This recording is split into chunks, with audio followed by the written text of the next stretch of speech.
আপনারা অনেকেই বলেন না সোশ্যাল মিডিয়াতে আমাদের ভিডিও দেখে যে এত সুখে তারা থাকে, দুঃখ হয়তো তাদের ছুতেই পারে না। এই আপুটার লাইভ দেখে নিজের জীবন নিয়ে বড্ড আফসোস হয়। এই কাপলের ভালোবাসা দেখে নিজের স্বামীর প্রতি অভিযোগ মনে হয় দিন দিন বেড়েই চলেছে।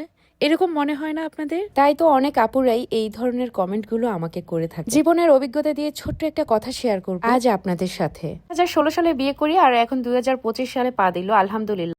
সংসারের শুরুতে আপনাদের দুলাভাইয়ের সাথে অনেক ঝগড়া হতো, খুব সিরিয়াস ঝগড়া হতো। যেমন কিছু ফালতু টপিক নিয়ে, যেমন হচ্ছে সে বাসায় লেট করে ফিরতো, বন্ধুদের সাথে আড্ডা দিত, এখনো দেয়।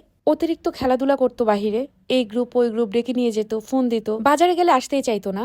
বাজারের কোন দোকানে কোন বড় মাছটা উঠছে আর সেই মাছটা কোন ক্রেতা কিনে, কত দাম দিয়ে কিনে, সবকিছু ওনার জানতে হইতো। আর এদিক দিয়ে আমার সকালের রান্না দুপুরেও হইতো না, বিকেলে যেয়ে আমার খাইতে হইতো। কারণ মহারাজা তো ব্যস্ত বাজারের দরদাম জানা নিয়ে। ওনাকে তো জানতে হবে কোনটা খাসির মাংস, কোনটা গরুর মাংস, ওনাকে তো চিনতে হবে। কারণ উনি প্রথম প্রথম সংসার করতেছে, প্রথম প্রথম বাজার করতেছে। কোথাকার মাছ, ফ্রেশ মাছ কিনা, কত দাম দিয়ে মাছ কিনে, কত দাম দিয়ে মাছ বেচে, মাছওয়ালার লাভ কত, মাংসওয়ালার লাভ কত, মাংসওয়ালার বাচ্চা পড়াশোনা করে কিনা, মাছওয়ালার বাচ্চা পড়াশোনা করে কিনা।